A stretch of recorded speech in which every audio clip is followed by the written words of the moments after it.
Minute જેટલો આ સમય બાકી છે મતદાન પૂર્ણ થવાને। આપની પાછળના આ દ્રશ્યોને શું લાઈનમાં જે લોકો લાગેલા હશે અને 6 વાગ્યા બાદ પણ મતદાન કરવા દેશે કે નહીં?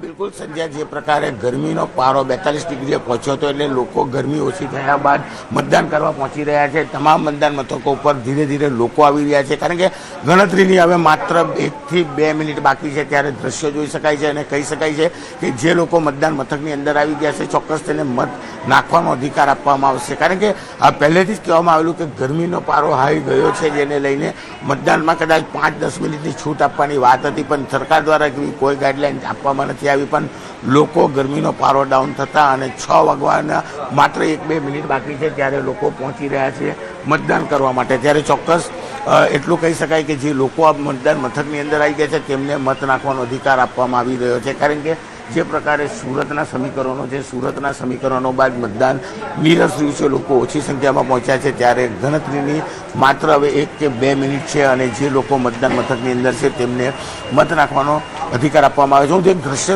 સંધ્યા બતાવવા માંગીશ કે હવે 1-2 મિનિટ બાકી છે પણ લોકો હજુ પણ મતદાન કરવા માટે મતદાન મથકમાં આવે છે। આ તમામ લોકો એવા છે કે જેમને મત નાખવા હતા પણ બપોરની ગરમી 42 થી 44 ડિગ્રીનું તાપમાન હતું, તેને લઈને તેઓ ઘરેથી નીકળ્યા નહોતા અને હવે જ્યારે તેઓ આ બિલ્ડિંગની અંદર આવી ગયા છે, એટલે કે જે જગ્યા પર મતદાન મથક છે બિલ્ડિંગમાં આવી જશે તો એમને મત નાખવાનો અધિકાર આપવામાં આવશે। ત્યારે બીજી બાજુ હું કહેવા માંગીશ કે જે મતદાન મથક પરથી લોકો નીકળી રહ્યા છે, એટલે કે હવે મતદાન મથકનો સમય પૂરો થાય તેની તૈયારીઓ શરૂ કરી દેવામાં આવી છે।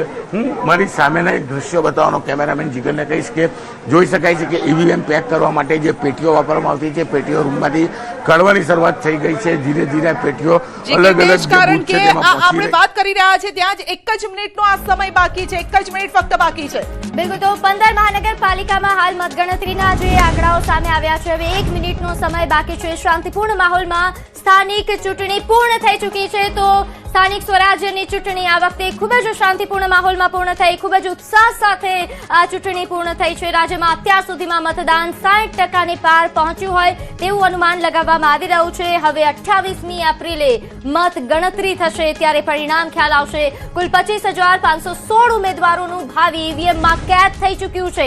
હવે સીલ કરવાની કામગીરી શરૂ થશે। 15 મહાનગરપાલિકાની 1001 બેઠક પર મતદાન થયું। 84 નગરપાલિકાની 2239 બેઠક પર મતદાન પૂર્ણ થઈ ચૂક્યું છે। 34 જિલ્લા પંચાયતની 1090 બેઠક પર મતદાન પૂર્ણ થયું। બિલકુલ બરાબર 6નો ટકોરો વાગી ગયો છે। મતદાન પૂર્ણ આટલા મહિનાઓની જે મહેનત હતી તે ઈવીએમમાં સીલ થઈ ગઈ છે। જી કીર્તેશ, ઈવીએમમાં સીલ, આ આટલા મહિનાઓની મહેનત।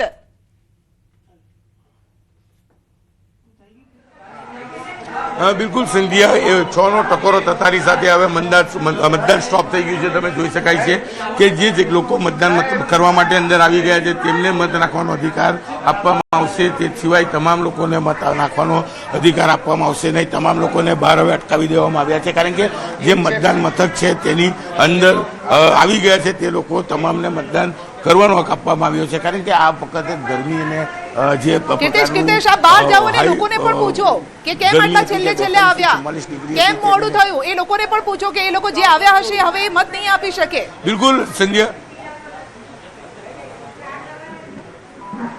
સંધ્યા, આપણે લોકોને પૂછવાનો ચોક્કસ પ્રયાસ કરીશું, કારણ કે જે લોકો આ રૂમની અંદર છે, રૂમની બહાર ઊભા છે, તે લોકોને મત નાખવાનો અધિકાર આપવામાં આવ્યો છે, પણ જે લોકો બિલ્ડિંગમાં અંદર નથી આવ્યા તે તમામ લોકોને હવે રોકવામાં આવશે। તમે જોઈ શકો છો કે દરવાજો બંધ કરી દેવામાં આવ્યો છે, કે અંદર રહેલા તમામ લોકો મત આપી શકશે। હવે આ રૂમમાં કોઈને એન્ટ્રી આપવામાં આવશે નહીં, કારણ કે જે પ્રકારે હીટવે હતું, ગરમીનો પારો 42 થી 44 ડિગ્રી હતો, તેને લઈને લોકો નીકળ્યા નથી। હવે જ્યારે સમય પૂરો થવાનો સમય આવ્યો ત્યારે લોકો મતદાન મથકે પહોંચી રહ્યા છે, પણ જે ચૂંટણી પંચનો નિયમ છે 6ના ટકોરે મતદાન પૂર્ણ કરવાનું, એટલે કે 6ના ટકોરે દરવાજો બંધ કરી દેવામાં આવ્યો છે। અંદર રહેલા હોય તે લોકોને મતનો હક આપવામાં આવશે। એક ભાઈ આવ્યા છે, આપણે કીર્તેશ આપને અટકાવવા માંગીશું। મારી સાથે સંવાદદાતા ઋત્વિજ લાઈવ જોડાઈ ગયા છે।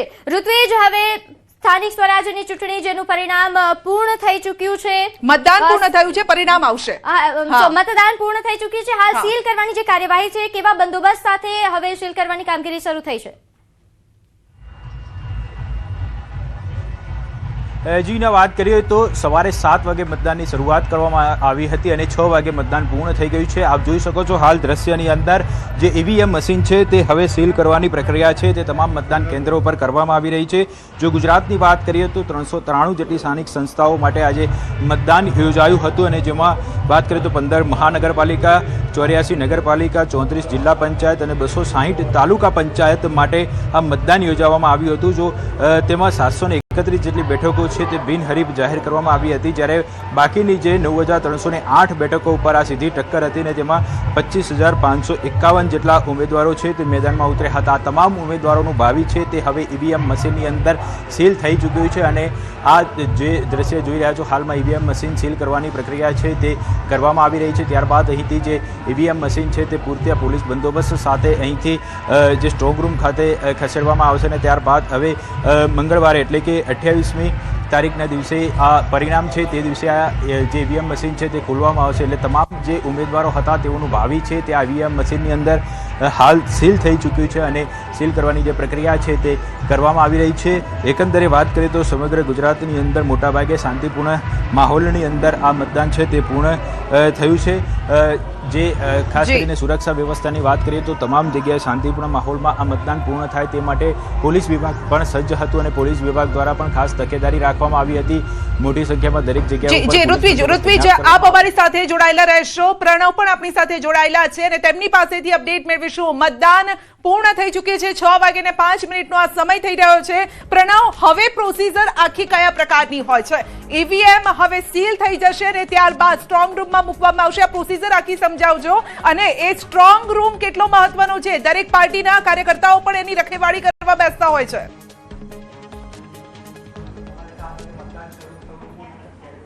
સંધ્યા, ચોક્કસ કહી શકાય કે અમદાવાદ શહેર માટે જે 48 વોર્ડ હતા તેના જે 192 પૈકી 190 બેઠકો માટે જે મતદાન હતું તે પ્રક્રિયા પૂર્ણ થઈ છે અને અમદાવાદ શહેરના 652 જેટલા જે ઉમેદવારો છે તેનું ભાવિ છે આ ઈવીએમ બોક્સની અંદર સીલ થઈ ગયું છે. હું જે લાઈવ દ્રશ્યો બતાવી રહ્યો છું આ મહત્વપૂર્ણ એટલા માટે છે કે જેટલા મત પડ્યા હોય છે તે અહીંના જે અધિકારી હોય છે તે એજન્ટોને આખી માહિતી આપતા હોય છે કે આખી શું અમે કેટલા મત છે પડ્યા છે તેની આખી માહિતી આપવામાં આવતી છે.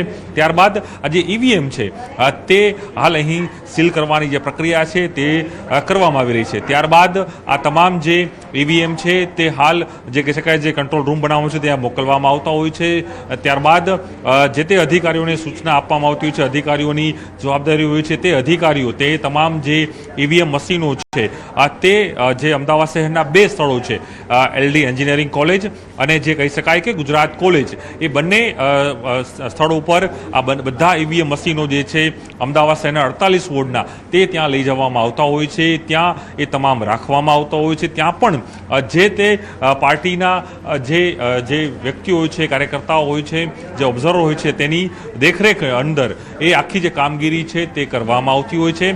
ત્યારબાદ જે કહી શકાય કે આવનારા 2 દિવસ બાદ એટલે 28મી તારીખે આ તમામ જે ઈવીએમ છે ઈવીએમમાંથી ભાવિ છે એ ઉમેદવારોના ખુલશે અને ચોક્કસ એ આખી એક પ્રક્રિયા હોય છે. તેની અંદર જે આરઓ હોય છે, ઈઆરઓ હોય છે, તે નિમણૂકો થતી હોય છે. તેના માધ્યમથી દરેક વોર્ડની અંદર તે પ્રક્રિયા છે તે હાથ ધરશે. એટલે મેં જે કહ્યું પેલા કે LD એન્જિનિયરિંગ કોલેજ અને ગુજરાત કોલેજ આ બંને પ્લેસ ઉપર, બંને કોલેજ કેમ્પસ ઉપર જે ઈવીએમ છે તે મૂકવામાં આવશે. ત્યાં સ્ટ્રોંગ રૂમ બનાવવામાં આવશે. ત્યાં અલગ અલગ જવાબદારી જે છે તે સોંપવામાં આવતી હોય છે. ત્યારબાદ ત્યાં પોલીસનો પણ બંદોબસ્ત આપતો મૂકવામાં આવતો છે. ત્યાં કોઈ પણ વ્યક્તિની એન્ટ્રી નથી હોતી અને કોઈ પણ પ્રકારનો પ્રકાશ પણ ન જાય તે પ્રકારની વ્યવસ્થા કરવામાં આવતી હોય છે અને સમગ્ર આખી જે પ્રક્રિયા છે તે CCTV અને જે કેમેરા છે તેના દેખરેખ હેઠળ જ છે તે કરવામાં આવતી હોય છે. અને 28મી તારીખે આરઓની હાજરીમાં જે તે વોર્ડના જે ઈવીએમ છે તે ઓપન થતા હોય છે, તે ખોલવામાં આવતું હોય. તેમાં પણ જે પાર્ટીના અને જે ઉમેદવારો છે તેના એજન્ટો છે ત્યાં પહોંચતા હોય છે. તેની હાજરીમાં એ ઈવીએમ મશીનો છે ખુલવાના હોય છે અને અત્યારે પણ એ જે પ્રક્રિયા આપની પાસે આવીએ, પરંતુ એક ક્વિક અપડેટ આપી દઈએ. રાજ્યમાં સ્થાનિક સ્વરાજની ચૂંટણીનું મતદાન પૂર્ણ થયું છે. સરેરાશ અંદાજે 58 થી 59% મતદાનનું અનુમાન છે. 15 મનપામાં અંદાજે 49% મતદાનનું અનુમાન છે. જિલ્લા તાલુકા પંચાયતમાં 62% મતદાનનું અનુમાન છે. નગરપાલિકામાં 60% મતદાનનું અનુમાન છે. હવે મારી સાથે સંવાદદાતા મૌલિક જોડાઈ ગયા છે. મૌલિક મતદાનની પ્રક્રિયા પૂર્ણ થઈ છે. હવે સમય છે એ ઈવીએમને સુરક્ષિત કરવાનો કે જ્યાં તમામ ઉમેદવારો કે જેમનું ભવિષ્ય કેદ થયું છે.